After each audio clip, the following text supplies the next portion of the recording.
تو اپنے بھائی کے ساتھ حج کرنے جانا پڑے گا، بھائی نہیں ہے تو اپنے بیٹے کے ساتھ حج کرنے جانا پڑے گا، بیٹا بھی نہیں ہے تو پھر اس کو اب حج ملتوی کرنا پڑے گا، کینسل کرنا پڑے گا۔ صاحب وہ تو استطاعت ہے، پیسے والی ہے، اس کے اوپر تو حج فرض ہے، لیکن اسلام یہ کہتا ہے جب اس کا شوہر انتقال کر گیا، اس کا باپ نہیں ہے، بیٹا نہیں ہے، بھائی نہیں ہے، تو اب اس عورت کو اکیلے حج کی اجازت نہیں ہے۔ اب وہ عورت ایک دینی کام کے لیے حج کے لیے اگر اکیلی نکل رہی ہے، خانہ کعبہ بھی پہنچ جاتی ہے، صفا مروہ کے چکر بھی لگا لیتی ہے، سارے ارکان بھی کر لیتی ہے، لیکن اکیلے جاتی ہے تو اللہ کی قسم اس کا حج نہیں ہے، اس کا حج نہیں ہے، اس کا حج نہیں ہے۔ وہ حج کا ایک ثواب اس کو نہیں ملے گا، بلکہ الٹا گناہ پڑے گا، الٹا اس کے اوپر عذاب پڑے گا۔ اس لیے عذاب پڑے گا کیونکہ اس عورت کے اوپر اب حج فرض نہیں تھا، اس لیے کہ اس کے اوپر سے حج کینسل کر دیا گیا، کیونکہ اس کو لے جانے والا کوئی محرم نہیں ہے۔ میری بہنوں، حج جیسے مقدس مقام پر عورت اکیلی نہیں جا سکتی ہے، جہاں کسی کی عزت نہیں لٹ سکتی ہے، جہاں سب لبیک لبیک کہتے ہو،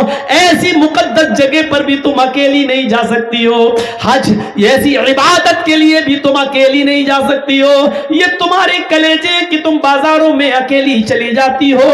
تم کالجوں میں اسکولوں میں اکیلی چلی جاتی ہو، اپنے گھروں سے نکل کر تم اپنے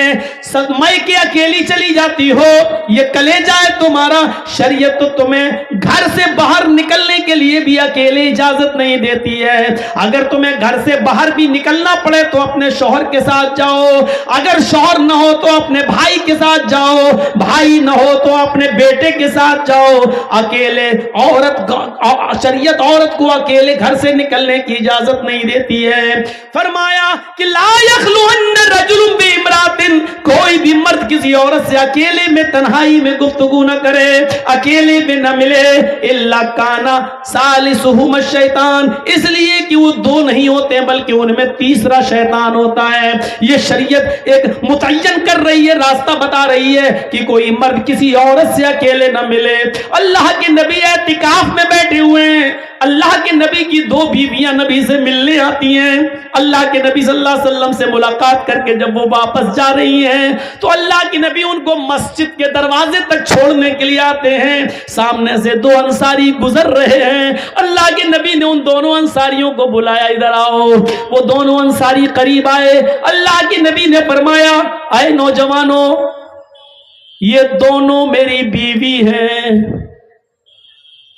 یہ دونوں میری وائفز ہیں، یہ دونوں میری بیویاں ہیں۔ ان نوجوانوں نے کہا اللہ کے نبی آپ ہم سے یہ کیوں بتا رہے ہیں، آپ ہم سے ایسا کیوں کہہ رہے ہیں؟ کہا اس لیے کہہ رہا ہوں کہ شیطان ہر انسان کی رگوں میں خون میں دوڑتا ہے، ہو سکتا ہے کہ تمہارے دل میں شیطان یہ وسوسہ ڈال دے کہ محمد پتہ نہیں کن عورتوں سے باتیں کر رہا تھا، یہ دونوں عورتیں کون تھیں اور کیوں ملنے آئی تھیں؟ اس لیے میں تمہیں بتا رہا ہوں کہ میں کسی غیر عورت سے نہیں، اپنی پتنیوں سے، اپنی بیویوں سے بات کر رہا تھا۔ محمد رسول اللہ کو بھی اپنی صفائی دینا پڑی کہ دیکھو یہ میری بیویاں ہیں، جبکہ صحابہ کیسے شک کر سکتے تھے نبی کے اوپر، لیکن آپ نے کلیئر کر دیا میں کسی غیر کے ساتھ نہیں، اپنی بیویوں کے پاس تھا اور یہ بیویاں مجھ سے ملنے آئی تھی۔ میرے بھائیوں، جب محمد رسول اللہ صلی اللہ علیہ وسلم اپنے آپ کو بچا سکتے ہیں تو پھر تم اپنی بائک پر اپنی سالی کو کیسے بٹھا سکتے ہو؟ میرے بھائیوں یقین مانیے، بیوی کی موجودگی میں بھی سالی آپ کی بائک پر نہیں بیٹھ سکتی ہے، اگر بیٹھتی ہے تو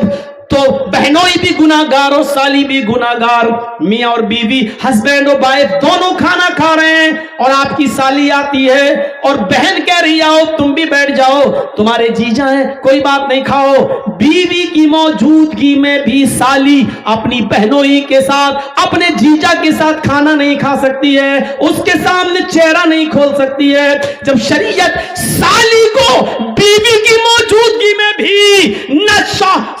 شوہر کے ساتھ یعنی جیجا کے ساتھ نہ کھانا کھانے کی اجازت دے رہی ہے جب کھانا کھانے کی اجازت نہیں دے رہی ہے تو بائک پر اسکول چھوڑنے کی اجازت کیسے دے سکتی ہے؟ بائک پر مارکیٹ گھمانے کی اجازت کیسے دے سکتی ہے؟ اور ایک جیجا کے لیے سالی کو بائک پہ بٹھا کر بازار سے شاپنگ کی اجازت کیسے دے سکتی ہے؟ الفاظ میرے کڑوے ہیں، سخت ہیں، لیکن بیماری بھی بڑی ہے، اس لیے میں نے محسوس کر لیا ہے کہ ہومیوپیتھک دوا سے فائدہ نہیں ہے، اب انجیکشن لگانا پڑ رہا ہے، یہ مرض اتنا بڑھ چکا ہے کہ مجھے انجیکشن کی ضرورت پڑ رہی ہے، اس لیے میں نے انجیکشن لگایا ہے۔ میں جانتا ہوں کہ یہ بات عورتوں کو بھی بری لگ رہی ہوگی، آپ کو بھی بری لگ رہی ہوگی، کیونکہ آپ نے ہی اپنی بیٹیوں کو اپنے دامادوں کے ساتھ بھیجا ہے، آپ کو بھی بری لگ رہی ہے، اور ان سالیوں کو بھی بری لگ رہی ہوگی جو اپنے بہنوئیوں کی اور اپنے جیجا کے موٹر سائیکلوں پہ بیٹھ کے گھومی ہیں، حقیقت میں بری لگ رہی ہوگی، لیکن برا لگنے ہی کے لیے تمہیں بول رہا ہوں تاکہ تمہارے اندر اس کا احساس ہو،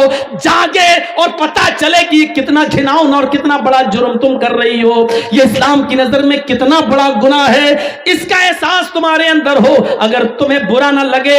اگر برا لگ رہا ہے تو جرجیز کامیاب ہے، اگر تمہارے دل کو چھپ رہی ہے میری باتیں تو اللہ کی قسم میں پاس ہو گیا، اگر میری باتیں تمہیں کھٹک رہی ہیں تو اللہ کی قسم میں اپنی تقریر میں کامیاب ہو گیا، اگر میری باتیں تمہیں بری لگ رہی ہیں تو اللہ کی قسم میں اب کامیاب ہو گیا، لیکن ہماری باتیں اگر تمہیں بری نہیں لگ رہی ہیں اور تم نے سوچا ہے کہ ہم سن لیں گے، عمل تو کرنا ہی نہیں ہے، مزے لینے کے لیے آئی ہو تو معاف کیجئے کہ یہ جلسہ بیکار ہے، میری تقریر بیکار ہے، آپ کا یہاں بیٹھنا بیکار ہے، کیونکہ پوری رات آپ آنکھیں پھوڑ رہے ہیں، ثواب آپ کو ایک نیکی کا نہیں ملے گا، رتی برابر نہیں ملے گا، کیونکہ ثواب نیت کے اوپر ملتا ہے، ہماری نیت جب سدھرنے کی نہیں ہے تو ہمیں ثواب کیوں ملے گا؟ میرے پیارے ساتھیوں، یہ احساس ہمیں اپنے اندر پیدا کرنا ہوگا، کرنا ہوگا،